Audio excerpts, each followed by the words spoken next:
No, I'm a Met fan. No, you must be joking. No, some of us in the Bronx in the 60s and 70s were Met fans. Oh, Those that were you dark must have a days. strong contrarian streak there. Yeah, All right. I think that's probably fair. Okay, so but the point I'm trying to establish is that for Andy McCarthy, suddenly hit with these characters who tried to kill his fellow New Yorkers, the world of Islam and Muslim theology is an entirely new world. That's exactly right. And you dove into it. Yes. Well, you have to dive into it. The great thing about a criminal trial, there's a lot of downsides to them, but the great thing about it is that you can't win one with politically correct nostrums. You actually have to prove evidence and give the jury a sensible explanation for why people do what they do, which means as the prosecutor, your obligation is to get an accurate read on why they do what they do, because juries demand to know the motivations of.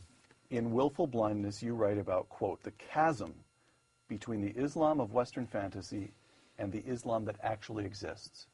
Give me a couple sentences on what you mean. Well, the ideology we're dealing with, it would be wonderful if it was a fringe group of lunatics who had perverted or hijacked an otherwise peaceful doctrine. In fact, we're dealing with an ideology that is 14 centuries old, has commanded the allegiance of the rich and the poor, the old and the young, the educated and the uneducated. It's got a deep pedigree. It is rooted in a literal interpretation of the Islamic scriptures, and it probably commands the allegiance of hundreds of millions of people. Not all of whom would become terrorists, but many of whom share the goals of the terrorists.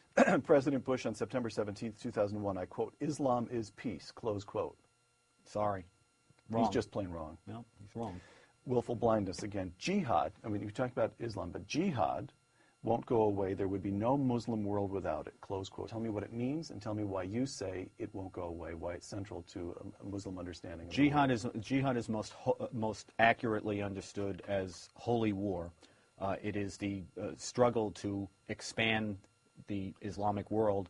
It is the means by which there is an Islamic world, because that's how Islam was mostly spread, by the sword, not by peaceful persuasion. And there have been admirable efforts to redefine it, because it's a very troublesome term. But the fact is, it is a divine... You mean admirable efforts, sort of efforts on behalf of reform within the Muslim world? And without, I think there are Western people who are sympathetic to Islam, don't want to see the world as a clash of civilizations, and therefore are trying to help them reform. But of course, we can't do that. It has to be reformed from within.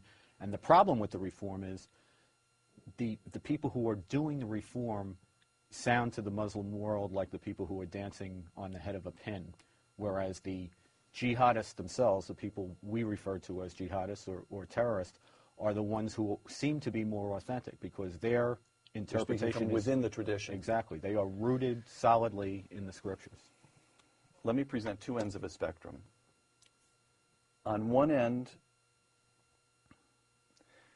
the founder of Islam himself engages in violence. We know that as a matter of the historical record, or at least of the legends that have grown up around him. One way or the other, you look at the founder and you see a man who engaged in violence himself. And in the early first 2 or 3 centuries of Islam, the religion spreads primarily by the sword. This is by contrast, obviously, with Christianity, where the founder not only doesn't kill people, but dies himself, and before it becomes the official Roman religion, for 3 centuries, Christianity spreads by persuasion. You've got a sharp contrast. So you've got the notion here that Islam is inherently expansionist, dangerous, intolerant. One end of the spectrum. The other end of the spectrum, Daniel Pipes, quote, radical Islam is the problem and moderate Islam is the solution, close quote. This end of the spectrum, Islam is complicated culturally, religiously, doctrinally, but there are people with whom we can work, and it's our job to encourage the moderates. Inevitable class of civilizations, let us gird for war because it's coming at us. Intellectual war, a cultural war, not necessarily, and perhaps, well, we were at war in Iraq.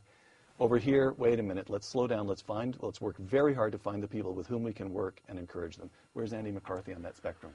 Somewhere in the middle, but closer to the harsher interpretation. I am a great admirer of Daniel Pipes. But in this particular, I think that I'm waiting for the moderates to emerge that he speaks about, and I've been waiting for them for a long time. I've actually tried to empower them myself. But I don't think that you can empower them unless you come accurately to grips with what the dynamic is that you're dealing with, and that I don't think we've done. By acknowledging or by conceding that there is a vibrant moderate Islam, which I don't actually see the evidence of, I think we are, in a way, stopping it from developing, because we're allowing a lot of people who are not moderates and who actually mean us harm to operate under the radar screen and infiltrate throughout our society and particularly throughout our government.